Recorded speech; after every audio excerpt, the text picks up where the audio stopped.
Hello, hello, hello, everyone. And sorry for the tardiness, but here we are. We're ready for another episode of ETA, Entrepreneurs in the Arena, ladies and gentlemen. And today's topic is going to be a good one. I'm alongside my two extraordinary partners here, Mr. Mark, also known as Coach, and we also have Mr. John Medina, all right? And me, you guys know me as Leonardo Garcia, also known as Mr. Get Off the Bench himself. And we're going to come to you today with this beautiful topic, the power of broke. How being temporarily broke leads to riches. Oh man, this is a great topic. But you know what?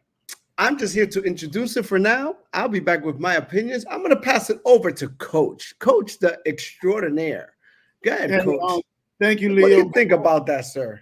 Hey, good morning, good afternoon, good evening. Depends on what time you're watching this here podcast. Now, I love the question: the power of broke. How being temporarily broke leads to riches. Now, let me tell you this. I can tell you this from being broke in the past.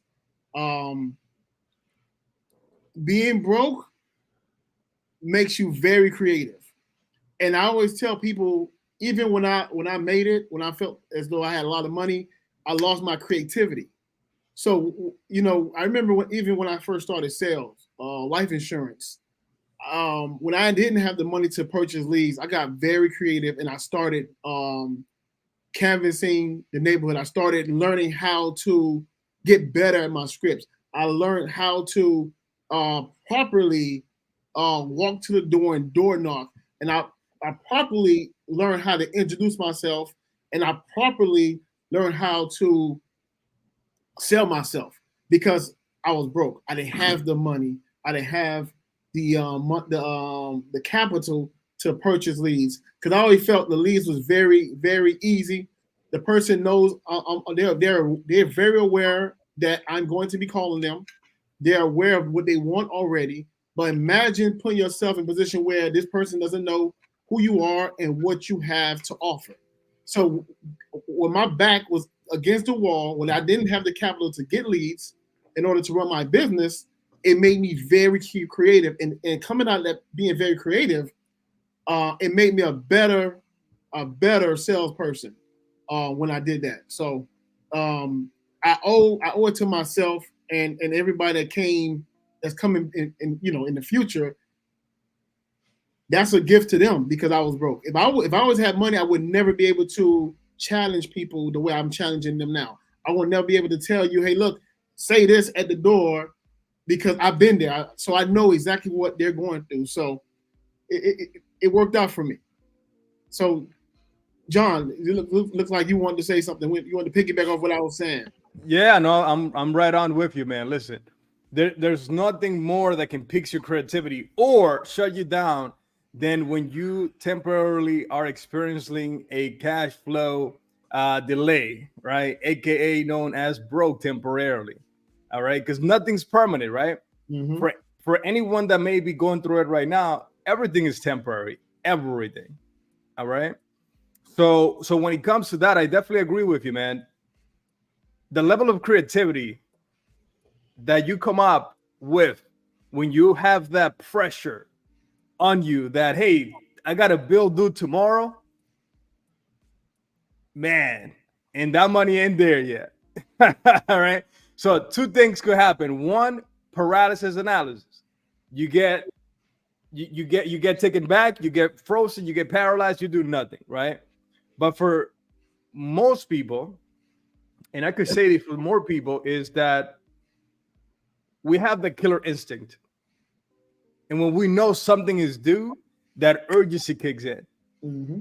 And ideas start popping into your mind, right? You're like, man, it's got to happen tomorrow. It's got to happen tomorrow, right? So you start to come up with ideas, man. It's just how it goes.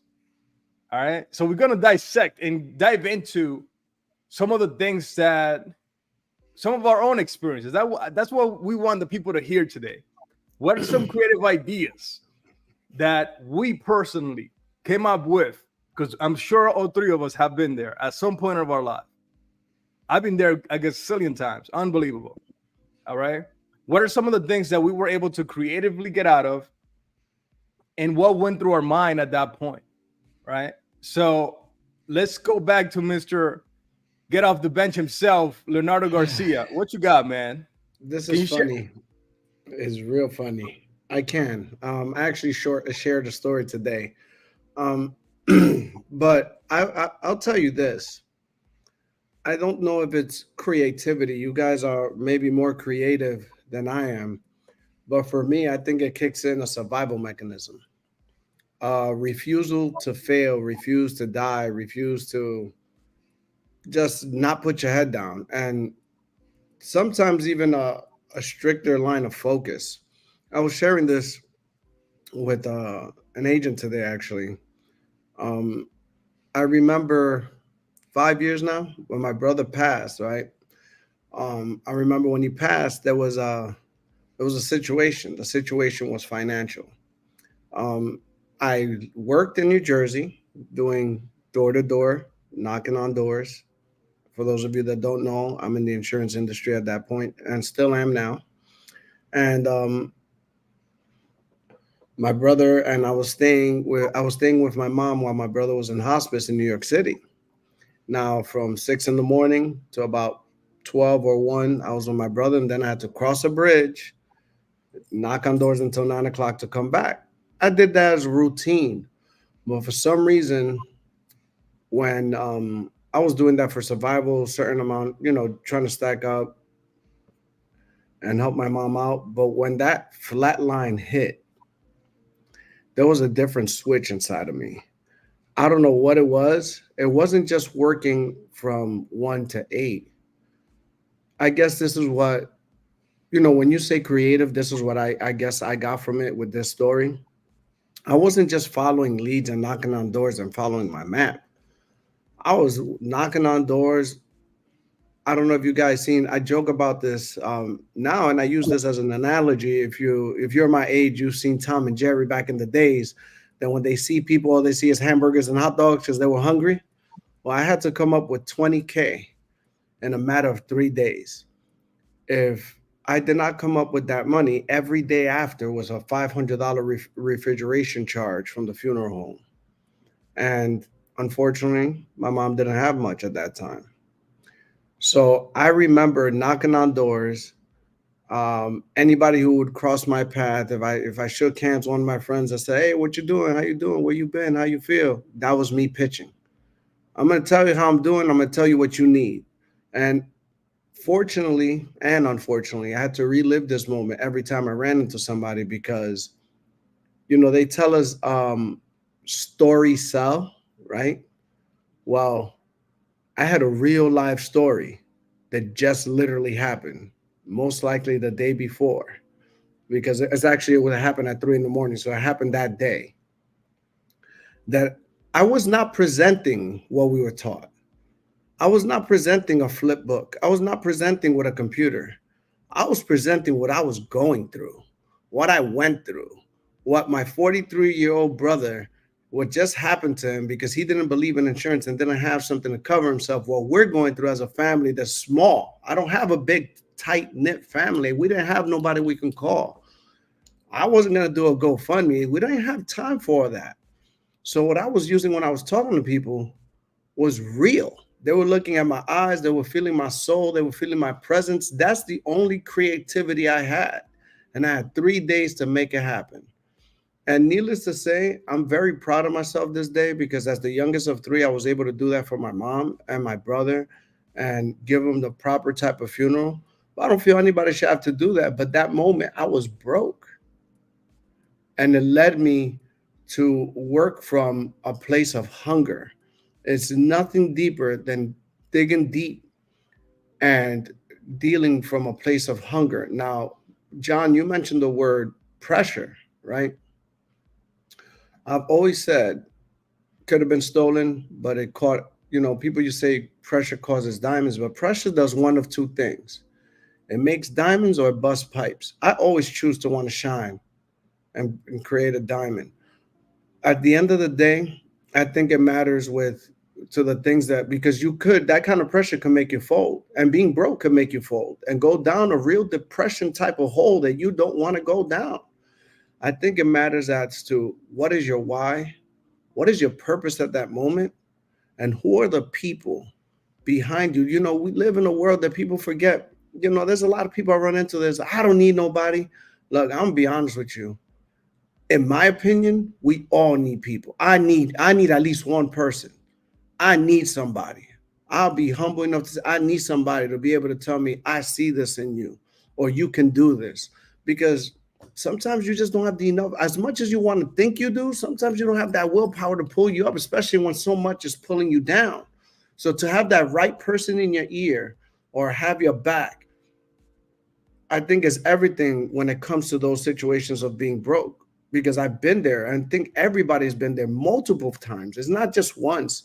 How you handle that situation, if you're able to laugh, smile, and grab some good energy, and somebody could just laugh with you or give you that little word that you want to hear, that puts the battery on your back to keep moving. So, with that being said, that's what I think being broke does for you. You might go down, you might go down a little, but it's not so important that going down. Like one of the I'll leave you with this quote before I pass it to one of y'all. One of the biggest things that I got from while my journey through self-development was Les Brown. And there's a beautiful quote of his that he says, look, you're gonna fall, but if you fall on your back, because if you can look up, you can get up. And that's the things that I always think about when I'm falling, because I fall, we all fall. But I try to have people around me before I need them. That's a quote from Coach.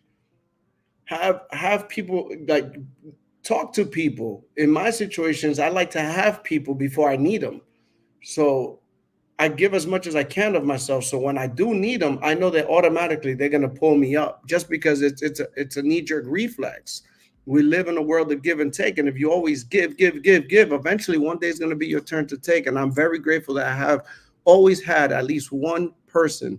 And now I have a whole family, I have a whole crew. Our agency is a whole family. Our partnerships that I have, that's a family for me. I know that, they're going to give me tough love, and they're going to push me through. So I think that's what it's all about, using that pressure and using in the positive. And the most positive thing you can do to make you go after whatever it is that you're trying to go after. So being broke is a gift. Everything's a gift if you look at it. Remember, things work for you. They don't happen to you. That's what I got, John. Hopefully that suffices. Big time. And I see Mark unmuted himself. Go ahead, Mark. Now, I want to say this: being broke he says, is a gift. And sometimes it could be used as a gift. Yeah. Okay. Now, I would say this: being broke temporarily is a gift. Yeah, temporarily, to get that battery on your back. You're correct. That's what I meant. You sometimes you need to step back in order to come back. You see, you got to step back in order to come back, right? Like a slingshot. It has to be temporary, right? Yes. So the worst thing you could do, especially when you're broke, and I noticed a lot of wealthy people do this. They like to sit in isolation. That's one of the worst things you could do, because now you're not tuned into what's going on in your community, the streets, and in your business. Now you can't relate to the person that you was 10, 15, 20 years ago. You can't connect with that person. And that's what makes a strong leader, being able to connect with the janitor all the way to the CEO of the company, right? Now, some people sit in isolation too long, they get paralyzed and they can't even do either or. They can't talk to the president of the United States and they can't talk to the president of the cable company. So I always told myself, you know what, no matter what the situation is, and you mentioned it too, you'll be able to build a stronger team and alliances when you're broke. When you're broke, you can't sit in isolation. You want to surround yourself with like-minded people, or not like-minded people, like-hearted people, but people with a better mindset, so they can stretch you. Now, and then you come up with some good ideas. You come up with more collaborations, because when you're in doubt and when you're in lack, sometimes that could demotivate you, right? that could send you into depression. And that's why you have to know yourself, and you have to reach out to more people. And that's what it does. That's what being in that situation does. It's going to give you the strength to want to reach out to people, because sometimes when you make a certain type of income, not say you have the ego, but you feel like you made it. You made it. So there's no need to reach out to other people and collaborate with them. You know, so that's my thoughts on another creative way of maximizing to be able to build more capital is with partnership and relationship with collaborations. 100%. And one thing before, because Mark, I'm not gonna leave you off the hook. Neither am I. We sharing something personal up in this place. Mm-hmm. And I know Leo went deep, right? That's a tough position to be in. But that's that part. You both said it, right? This could either propel you to go forward and find creative ways to move in advance, or it could very easily just freeze you, make you break down. People do that, right? I remember the first time that I lost it all, like in a bigger way, was at the end of 2020. The beginning of 2020, around I think February, March, I didn't have much, right? Then from about March of 2020 all the way to like November, December of the same year, my income just went through the roof. I hired a coach. He unlocked something in my brain. I went crazy. But I heard it before that growing too fast financially could hurt you. Could. Not necessarily would, but could. My income went like through the roof crazy. Within like literally, when I hired the coach, 45 days, I hit the number that he said I would hit. And he said I would hit it in 90 days. I was hungry. I was desperate. I was living at my in-laws' house. It's a small 3-bedroom house. Me and my wife and my 3 sons were living in 1 bedroom. I slept in an air mattress for like 4 months before my in-law bought me and my wife a bed, right? Because we moved from New Hampshire. We left it all behind. We sold everything, got out of the way, restarted here. I didn't have any plan, no income. All right. And I'm to this day forever grateful of that, right? Because I learned to appreciate what it is to restart all over again. So I told my wife, listen, we're going to be out of here in like 3 months. It was 10 months. Right? It was 10 long months. And the scariest part is towards the end, I was getting comfortable. I didn't have to cook. My father-in-law would cook. I didn't have to really clean much because we were in one room. Right? You know, the only thing that I didn't let me to get too comfortable was my pride, was my ego, was my desire to become somebody, right? And the fact that they smoke cigarettes. Right? I couldn't breathe in the presence of cigarettes, right? I would never buy for someone that smokes cigarettes if they're trying to sell to me face to face. It just reeks. There's no respect. If you smoke cigarette and you smell like a freaking, what are those things that you put the cigars, the cigarettes? Ashtray. Yeah, right your lips there. If you smell like an ashtray, man, good luck trying to sell me. That's not going to happen because I cannot concentrate. Literally stops my breathing, right? So that was a one time that I was like, you know what? I have to move. We got to move. And during that time, man, I had the pressure of, are we going to stay here another 10 months? Right? And my father-in-law was looking at me like I was no man.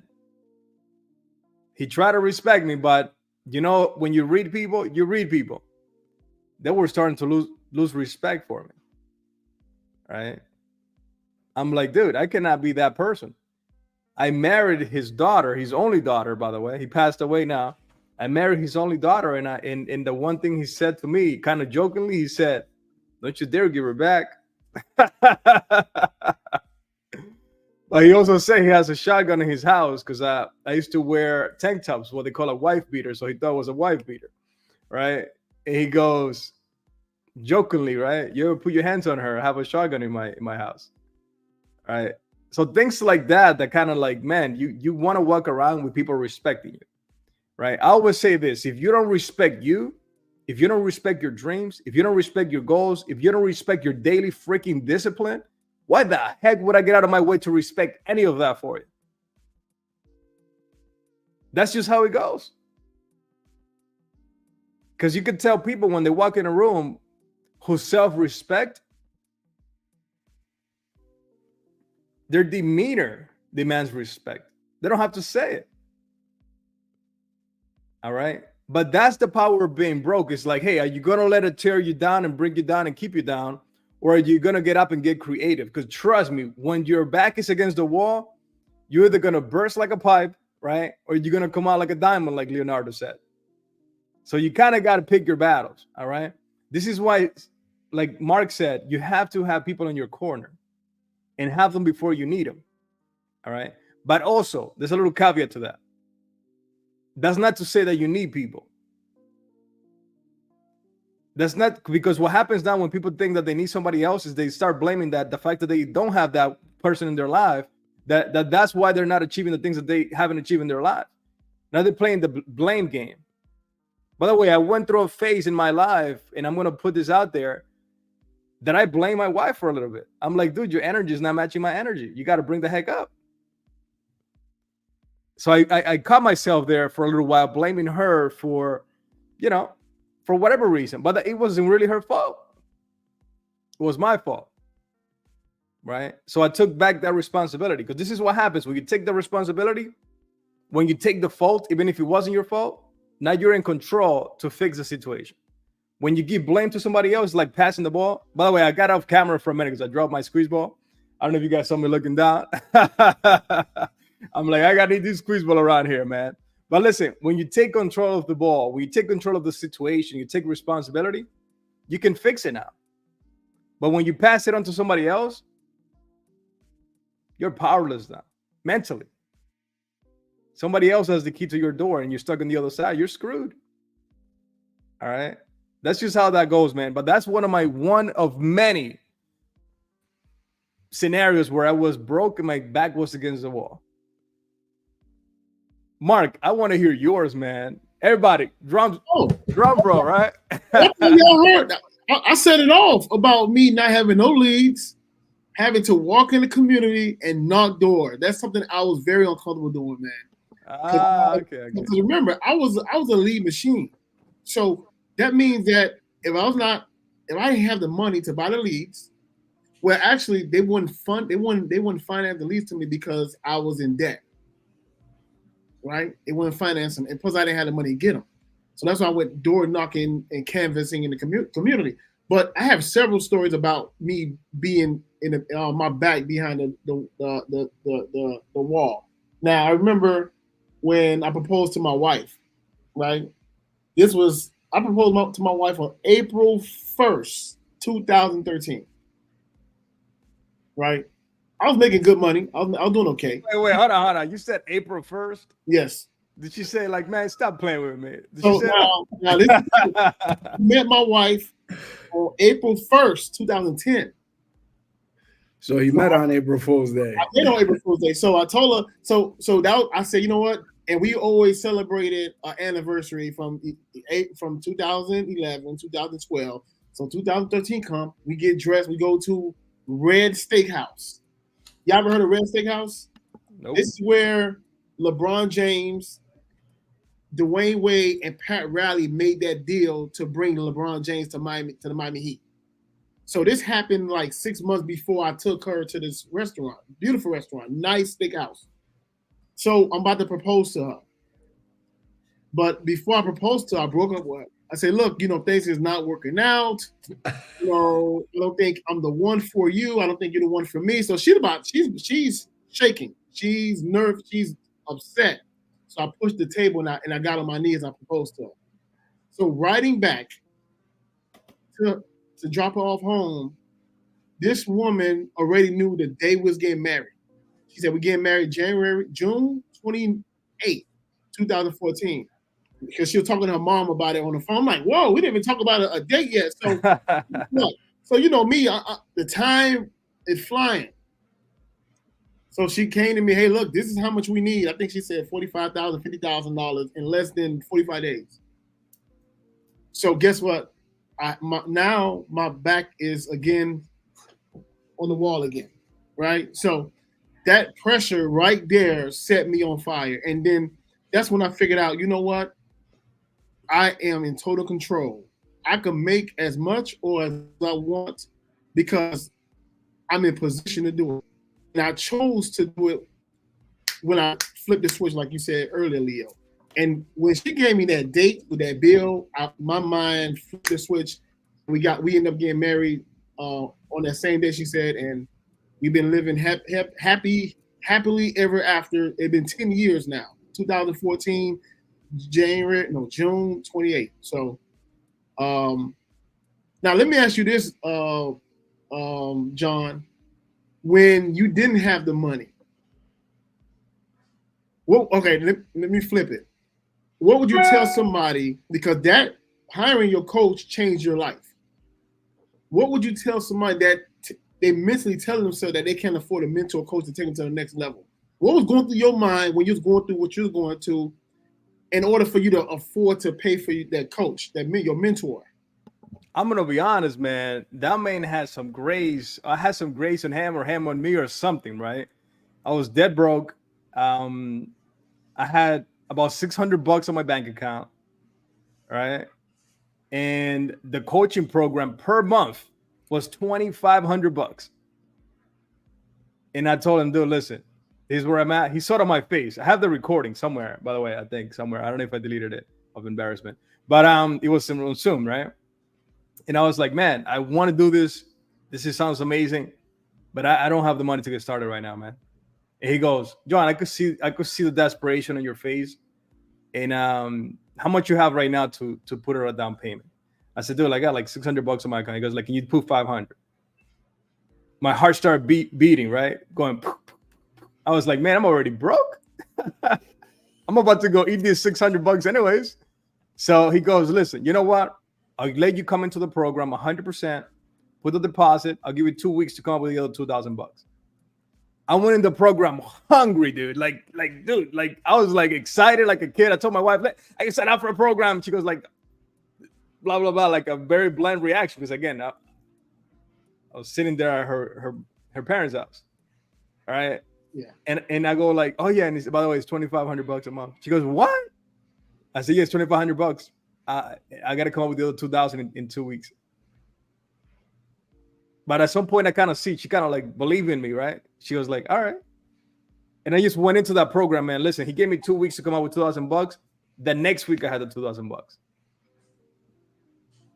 So, John, what did you do different from the prior weeks in order for you to get the $2,000 within the 2 weeks? It was a mental switch, right? I was stuck at about $4,000, $4,500 as a quote unquote agency owner, quote unquote, right? I couldn't just, I could go up to like 5,000 because that's what I made the most. Actually, I didn't even make that in my corporate job. I made like when I left corporate, I was making like 45,000 salary plus like an extra 10,000 in commission a year. All right. And so I had a mental blockage on how much money was good money, right? Or a lot of money, quote unquote.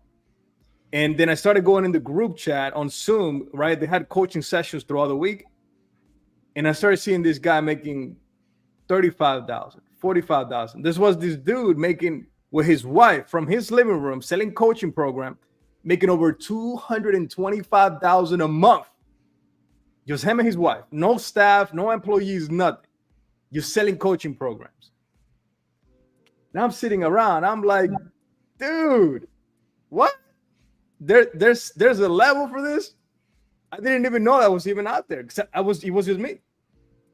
So just seeing that group and being around the group of people, the way they thought, the way they spoke, right? All my coach did was one, unlock that 10,000 a month is not a lot of money, right? Right now I'm looking for somebody to unlock my brain that 150,000 is not a lot of money because that's where I'm going. A month, by the way, 150,000 a month, not a freaking year like a baby, a month. All right. I'm done the whole 1,000 a year. That's great. That's beautiful. Yeah. Leave that for your mom. I'm just kidding. Actually, my mom would take that too. For your kids. Leave for your kids. My mom's I'm just joking. 100 grand is okay a year, but a month is something else. Yeah. All right. So what happened in there was like literally he gave me a framework. on the sale. And it was like, dude, it was like slight changes. What to ask, when to ask, how to set the expectation right from the front, how to build value on the sales call, right? How to close without having to overcome objection because you overcame it when you asked the questions up front, right? And I was like, I remember when I first started using the framework, I didn't know it. Like I read it a bunch of times, but I still didn't know it. So I had a piece of paper on my screen right here on the front, and I taped it in front of my screen. And I would read it off. Oh, this is the question. Boom. And I would write it down. I was writing it down by hand. I had a bunch of paper on my desk. And then I was like, dude, I write so slow by hand. I started typing it on the screen. And that's how I do it to this day. On my screen, I type very, very fast. Right? And that's really what changed. Oh, and another thing. He said, stop selling local. I was only selling local, my marketing services. This was before the pandemic, like 2 months, or a month or two before the pandemic. So it was like God given. I made so much money during the pandemic. It was crazy. But he goes, stop selling local. This is a global opportunity that you have with digital marketing. So I went global. Right? I got my first Canadian client. I was like, oh, I didn't even think I could get Canadian clients, right? And things like that, which I still have to this day. Just little things, man. It wasn't something drastic. You know that they say when I forgot the saying, but something about when the opportunity comes, if you're not ready, you're not ready. But guess what? The opportunity will come. So you might as well get freaking ready now. Mm-hmm. But go ahead. Be ready so you don't have to get ready is what I'm talking about right there. But you know what? It's funny, Mark. You asked a good question. What did you do if you didn't have the money for the coaching? You know, they say sometimes you find money for the things you want. I think that, I've been lucky enough to say that I've surrounded myself in a great organization that's plugged in with great mentors, because I can't relate to what John said, like needing that mentor. Like, I think the industry we're in now, and, we don't talk about our industries much, but I am going to mention it in this segment right here. Being in the insurance organization that I'm part of, what I like is that mentorship is part of the program. And there's what I would like to say, I would dare to say, certified mentors, people that have walked through dirt, through grind, that have hustled, that still grind and hustle and get into the war with you. Why I feel like that's important? Because there's money being made in coaching that is absolutely free if you go to work. There's not one person in our organization, and I use the word if you go to work, I haven't seen nobody been rejected, period. So I haven't seen someone that doesn't go to work being rejected, but I think the likelihood of being rejected if you go to work is so much less than someone that just, hey, how you doing? I want to work. I'll leave for another 2 months. Hey, how you doing? I want to work. I don't see anybody taking that person serious. But I feel like the people that we work with in our organization, we have so many mentors that even the mentors get mentored by the mentors. You know what I'm saying? It's all about iron sharpens iron. So I think that we've been blessed. And I think everybody in the insurance industry can say that they have mentors. Are they good enough for them? Because it's not like not every shoe fits everybody. So there might be some great mentors, but that's not your mentor. Like, it's not going to work for you. It's going to feel like a dictatorship sort of. So I think that I haven't been placed in that situation except for the first time I probably met John. And I think John being given grace made him give me grace. And in him giving me grace, we became partners. It's something different. Listen, when God has a plan, yes, I'm bringing it up. When God has a plan, there's nothing that any of us can do to change it, because he's gonna move, and he's gonna make all the moves for you.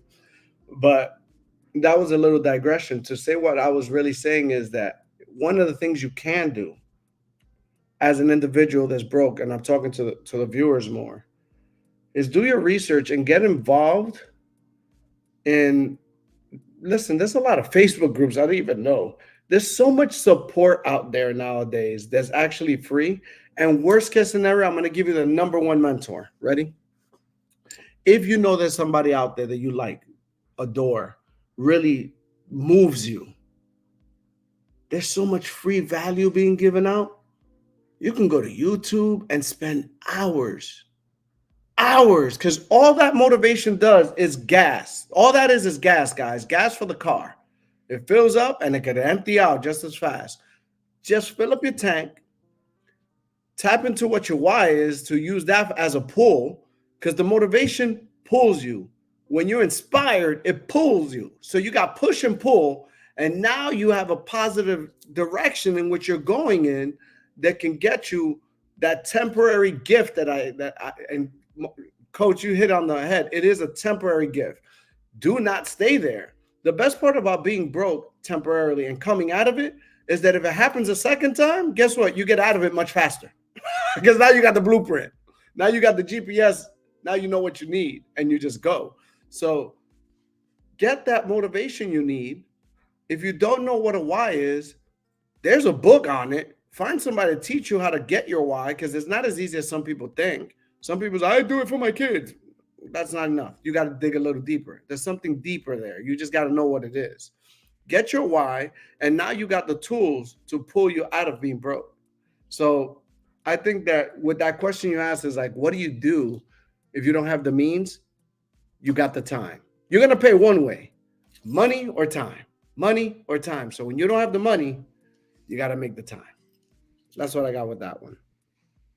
And you know, that's absolutely correct. If you don't have the money, you're gonna have to buy it with the time. Now that's what the book. I have a book. It's called Buy Back Your Time. Right? It's another catch-22.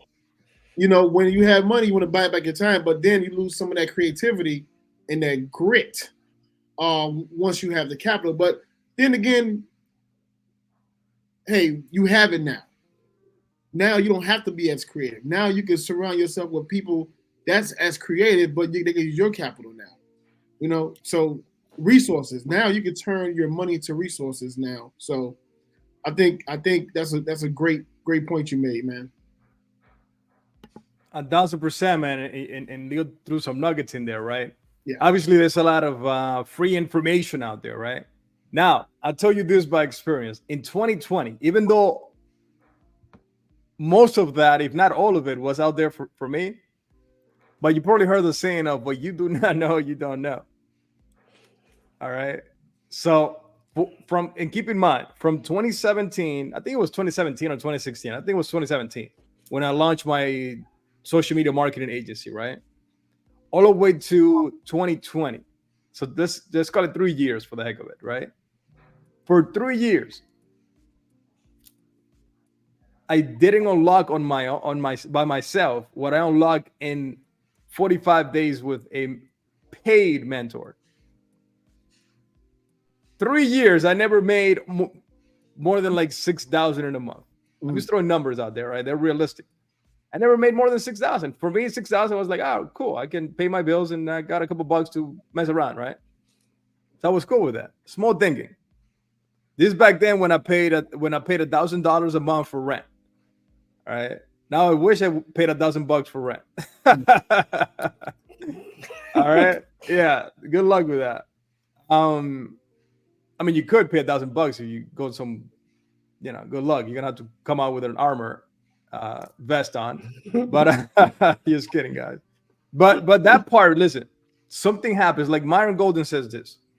Myron Golden says, even though Myron Golden has all this amazing free content on social media, which by the way I consume 1,000% every single day, but he says one thing. He says he doesn't need to make people pay, but people need to pay. When you pay, and the more you pay, the more you can charge. Wow. The confidence that comes up on you. And the more you pay, the more attention you pay, because you know the next time that bill is coming. Mm-hmm. All right. You go to my Coach Yados. You could start his affiliate program for $50 a month. You could start one of his group coaching for like $100 a month. Or you could buoy up and say, hey, I'm going to pay $3,000 to $20,000, $50,000 a month, and I'm going to go into the VIP or the black card. All right. And the higher you go in levels, the deeper the content is. Mm. All right. So that's that part. Yes. Can you get a free coach, free mentor? Sure thing. I had a free mentor at that time, by the way. And I was still messing around with the insurance space. I had a free mentor. He made about $150,000 a year. Not a lot. So not enough for me to get excited. Mm. All right. And then I met this guy that's making the gentleman, Alex Schlinsky, right? Cool dude. I know he makes a hell of a lot more now. But at the time he had an agency just like mine. And he showed me his screen on the Stripe. And he said, look, dude, I don't even run this agency. I have a lady that I pay her a salary and she runs it for me. And he had that year before that, he had transacted over $475,000 in a niche, in one niche, serving attorneys. And he didn't even run it. I was like, I could learn something from this guy. So that unlocked a belief system in me, right? So pain, trust me, it puts that urge, puts you against the back. And when someone says something to you, you're going to pay a hell of a lot more attention than if it was free. It's like, for example, we all got kids here, right? Mm-hmm. All right, let's use the kids example. I'm not even going to use our wife's example. Let's use our kids example, right? Let's not even go to the wife. I know, Leo, calm down. He was trying to say that he's single. I got you, man. All right. His face. But how many times, and for parents watching, how many times have you told your kids something? 1,000,000 times. And there comes this freaking stranger from outside the house and tell him the same thing. He goes and do it. Has that ever happened to you guys? Yes, I call it being parent deaf. Yeah. Yeah. And Mark, well, you got an adult, so you know. Oh, I know. I matter of fact, you remind me. This was probably a year ago. I've been coaching my son on sales. I've been telling him say this, say that, say that, and I can't remember who came in the office, and he said the same thing I said, and then my son, oh, that's a great idea. Let me try that. I'm like, no, I've been teaching you that since you came out of high school. What you talking about? So, like Leon said, what is called parent deaf. Yeah.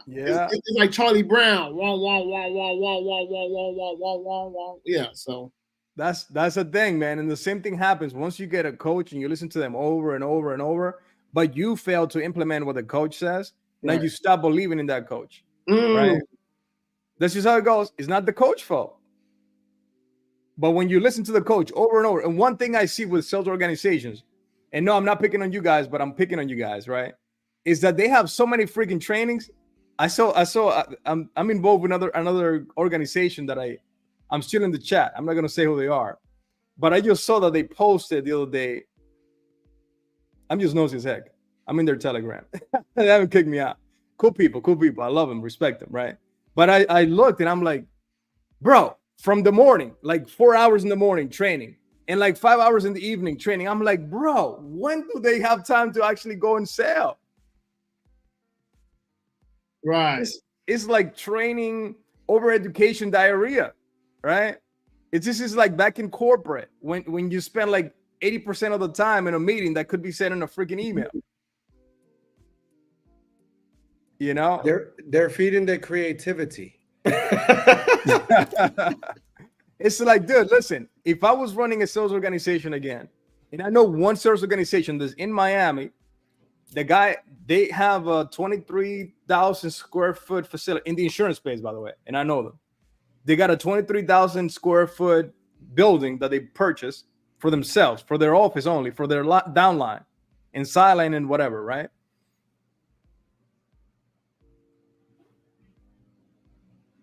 They only have trainings twice a freaking week, right? And then they have a late midnight training for the top dogs. Yeah, midnight. You heard that right. A locker room. They don't let nobody in there. And that's a midnight training just for those top people. I don't know what goes in there. I was never allowed there because I was not part of that office. Mm-hmm. But guess what? The top guy in the office broke the record in the company. And he has a bunch of other people underneath him in the insurance space that have broken pretty much every record in the company. But they're not spending 100 hours in freaking training. You know, John, that's crazy. I'm sorry to interrupt. Do you know what happens to agents now that you're talking about that? Is they become professional students.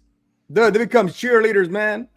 Yeah, and you know man, that'll end you up broke.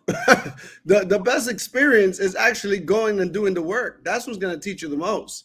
So actually, if that's what you're doing, just studying and studying and studying all the time, just be prepared to get broke. And hopefully, you watch this podcast and get some of the tools that we gave you, so you can get out of being temporarily broke.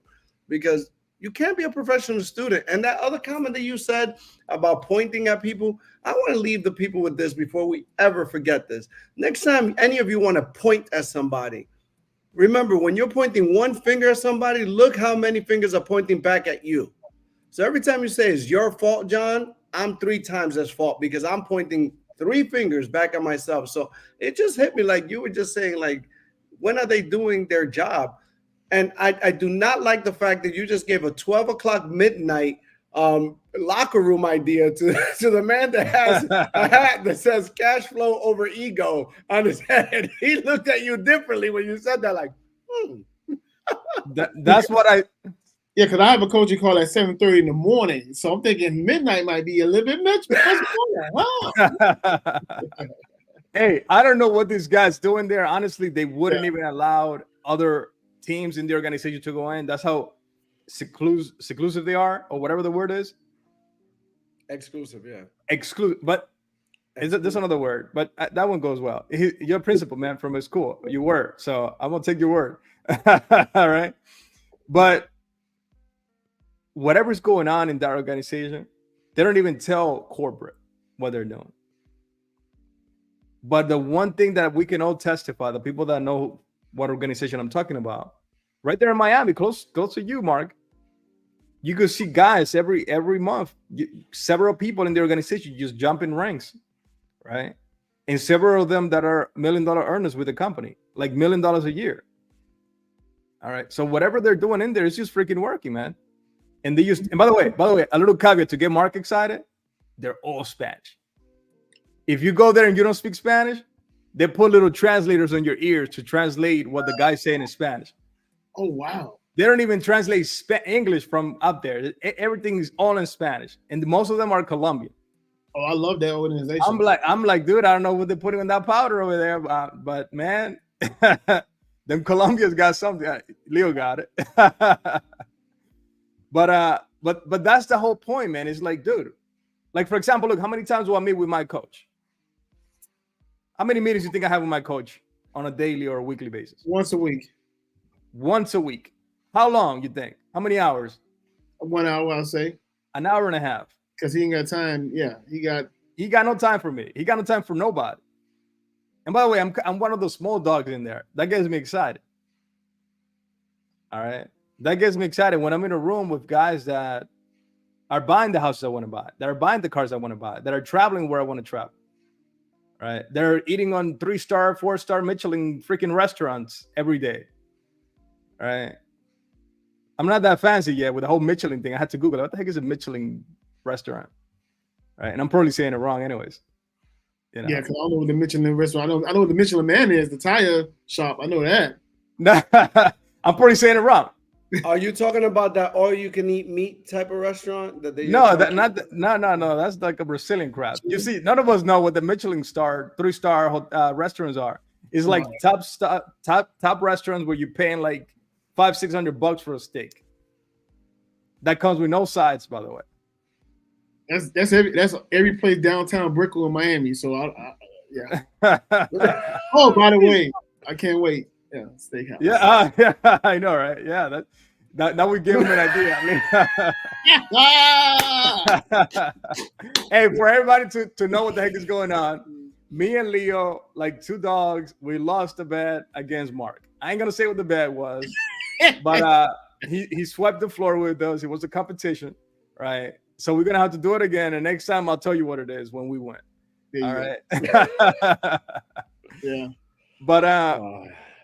But that said, man, you know, going back to it, it's like the level of creativity, if you allow it to, and don't stop. I remember this. I mean, I was broken. I heard it, or temporarily cash flow delayed on my bank account. Right, never broke. Grant Cardone used to say, and he still says to this day, Then even after he started making millions a year, he wakes up every day, he works like he's broke. And I heard a few other people that I follow that said the same thing. I'm like, what? And they said they get up every single day like they're broke. And Grant Cardone goes even a step farther. He goes, I always empty my bank account. The way he does it, he empties it in real estate, right? It's a whole different story. Mm-hmm. Or he empties it on investing back in the business. But he said he never leaves like a big amount of money in the bank.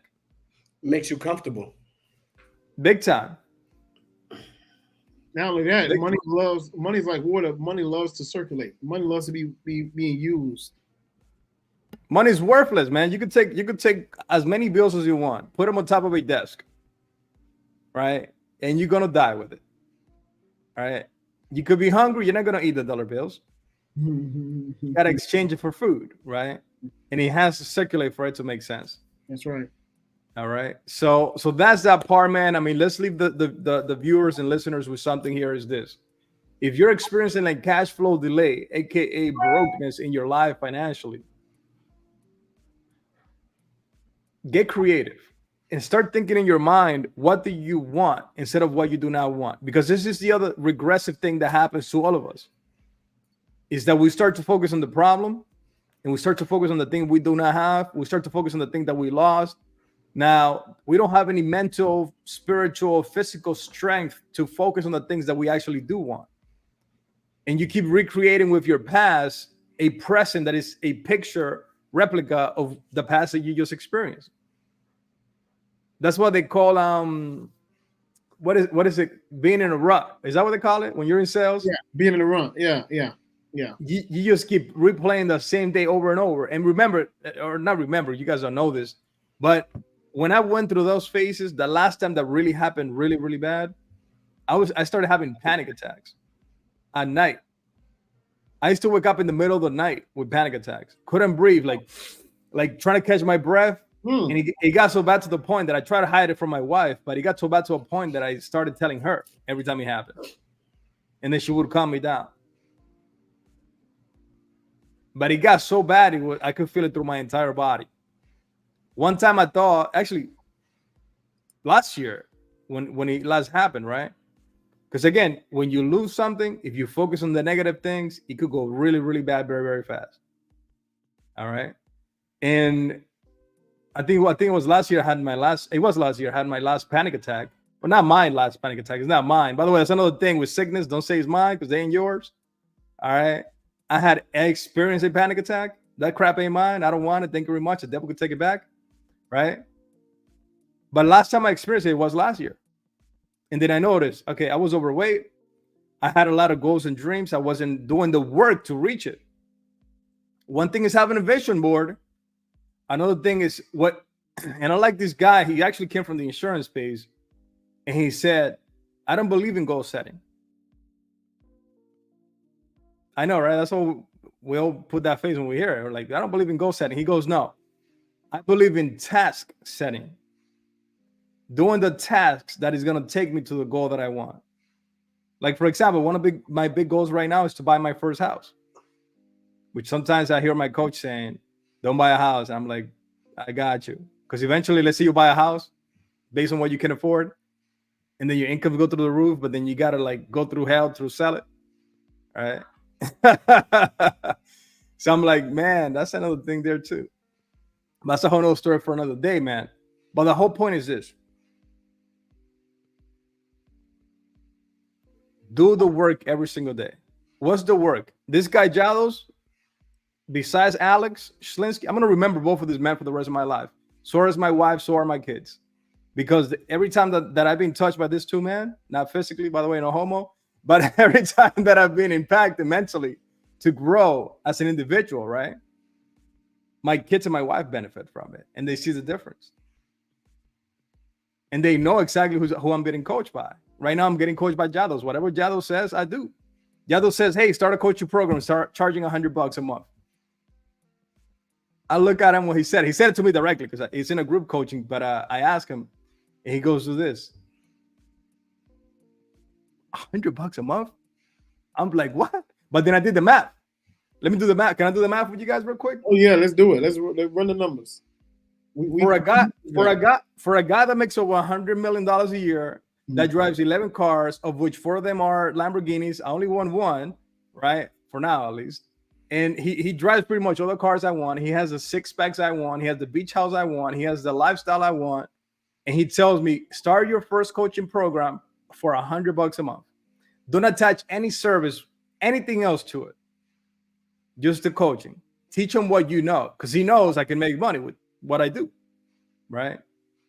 So I can show somebody. They'll pay me $100. Right? They'll be crazy not to. So I did the math. I'm like, crap, that $100. I'm like, dude, for me to make $1,000, I got to get me 10 clients. But then I did the math. His coaching programs, hundreds of people. So I did my math. I'm like, hold on. So $100. All right. I keep pressing an extra zero. Like, I cleared this smart. He already knows, like $100. But $100, and let's say I get me 400 people. That's 40,000. That's 40,000 times 12. That's 480 grand, and I'm taking an hour and a half of my time, 4 times a month, to make an extra 400 grand a year, extra on top of what I'm making now. And I'm like, man, who's the dumb one? I'm the dumb one. Why haven't I started this? Anybody could pay $100, and the first sale they make, they're gonna make over $100. I'm gonna teach them how to sell product that's over $100, right? So I'm like, man, why didn't I start this long time ago?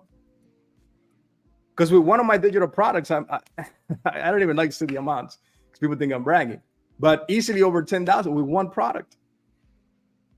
With one product, and I have several digital products. I'm like, if I could just teach people how to take one and get an extra $5,000-$10,000 recurring, everything I do is sticky money, right? I'm being selfish. That's another thing he said. If you don't give to the world what you have, you're selfish. And he says a few curses. He actually curses, right? I don't. He said you're just being selfish if you don't give the world what you know. And he takes it a step farther. He goes like, you remember the struggle? When you struggled, there's people there right now struggling right now. Imagine if you come with that solution to their problem that you already went through and you give it to them for something like that. That's right. And don't do it for free. Because people that don't pay attention. Yeah, that's it. When you pay attention. I mean, it's very rare the people that get something for free and do something with it. It's rare, but there are some people, but it's rare. Yeah. It's very rare, man, and I don't want rare. But I did the math. I'm like, dude, that's it. I'm starting it. So that's it. That's how it goes, right? But listen to the people that have done what you want, and only to those people. All right. Any last words, Jen? Because I know if you leave me squawking here, we'll talk for 20 years. So I love this topic, the power broke. There's actually a book called that, and I think it's by Damon John of Shark Tank.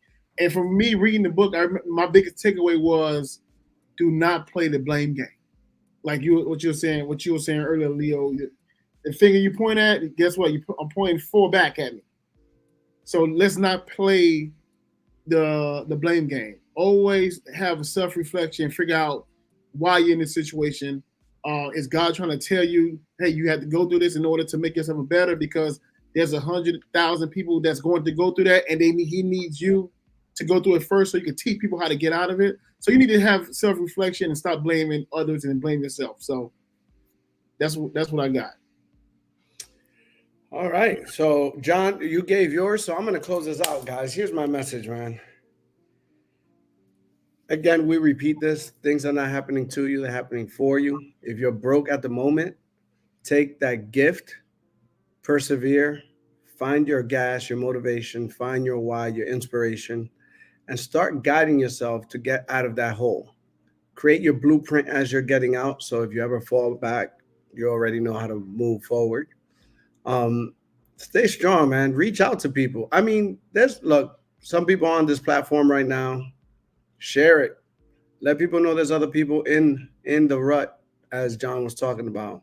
All of us have gone through it. I don't care how rich or how poor you are. We've all gone through it.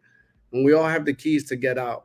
Just find that one person that relates to you and copy that cat. Seek the mentorship. It's there. Sometimes it's face-to-face for free. Sometimes it's online.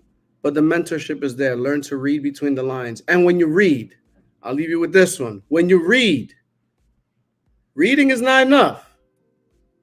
Reading is not enough. You must apply. Thank you for joining us on another episode of ETA, Entrepreneurs in the Arena. We will see you next week. Same time, same channel, same three guys. We might have a guest speaker. We're out of here.